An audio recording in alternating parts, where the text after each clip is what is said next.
राजधानी दिल्ली में विधानसभा चुनाव को लेकर घमासान मचा हुआ है, जहां एक तरफ सभी राष्ट्रीय पार्टियां सत्ता में आने के लिए और जनता को लुभाने के लिए कई फ्री की योजनाओं का ऐलान कर रही हैं, तो वहीं छोटी पार्टियां भी पीछे नहीं हैं। आपको बता दें कि राष्ट्रीय लोक कल्याण पार्टी ने 50 पार्टियों से ज्यादा मिलकर बनाए गए भारत गठबंधन के साथ अपने प्रत्याशी उतारे थे, जिससे कई नई दिल्ली विधानसभा से अरुण कुमार शर्मा को प्रत्याशी बनाया गया और राजेंद्र नगर विधानसभा से राष्ट्रीय लोक कल्याण पार्टी के राष्ट्रीय अध्यक्ष सरदार इंद्रप्रीत सिंह को प्रत्याशी बनाया गया था।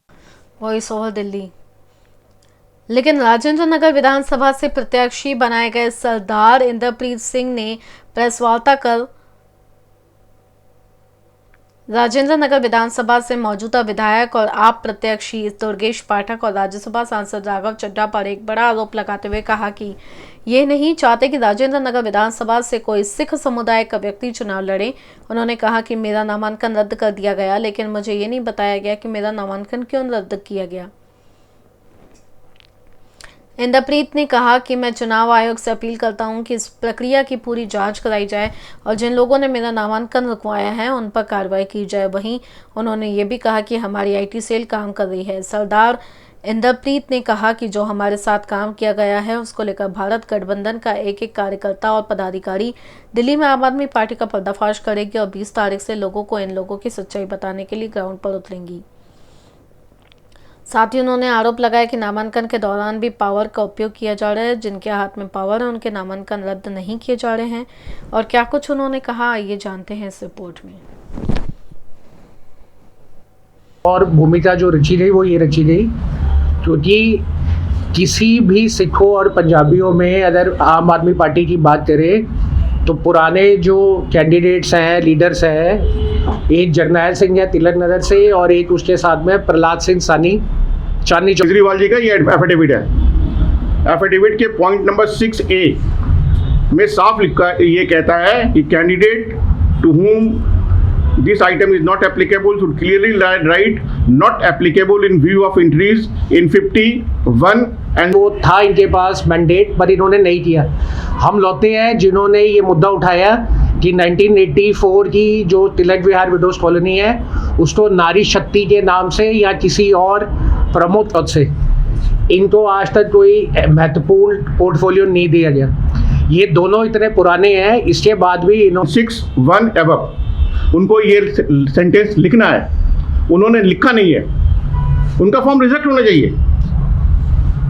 हम लोगों ने राजेंद्र नगर कॉन्स्टिट्यूंसी के अंदर जब फॉर्म भरा तो फॉर्म भरने के बाद जब वहाँ पे गए तो पता चला कि भाई इसको किसी टेक्निकल ग्राउंड पे रिजेक्ट कर दिया गया है, जिसकी सूचना हमें नहीं मिली। उसके बाद हमने देखा कि क्योंकि यहाँ पे पिछले 5 साल से काम चल रहा है तो जो सिख और पंजाबी डोमिनेंट वोटे हैं वो इस एरिया में काफ़ी हैं, तो जो भी आप है या बीजेपी है या कांग्रेस है उन्होंने भी प्रत्याशी अपना कोई भी पंजाबी सिख नहीं दिया। हम लौटे थे और वहाँ पे ध्रुव अरोड़ा जी है किसी और पॉलिटिकल पार्टी के, उनके साथ भी सेम एक्सक्यूज देके किया गया।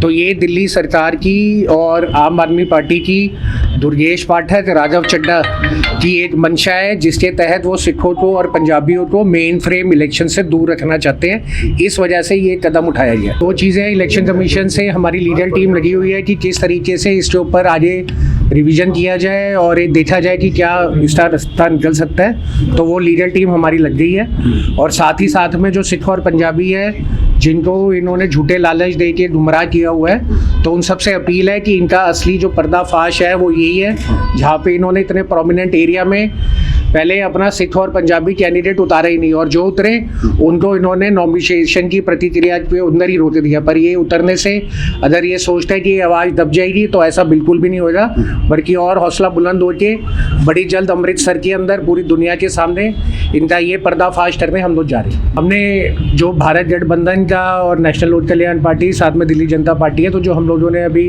प्रोग्राम किया वहाँ पर चंडीगढ़ में, उसके अंदर पूरे देश में से, पंजाब में से और इंटरनेशनली बहुत अच्छा सपोर्ट आ रहा है। और ये जो इन्होंने किया है इससे और भी वो लोग हमारे साथ जुड़ गए हैं। 50,000 से ज़्यादा मेंबर्स हम लोगों के साथ उस प्रेस कॉन्फ्रेंस के बाद जुड़े हैं और 20 तारीख के बाद वो सारे लोग पंजाब से और पूरे देश से दिल्ली में आ रहे हैं। और जो हमारा ये नारा है बाइकॉट ABC उसके अंदर समर्थन देंगे और दिल्ली की जनता के सामने आके प्रदर्शन करेंगे। 20 तारीख के बाद ज़मीनी तौर पे भारत गठबंधन का और उसकी समर्थित सारी नेशनल लोक कल्याण पार्टी और दिल्ली जनता पार्टी का पूरा सपोर्ट देने के लिए वो लोग आ रहे हैं।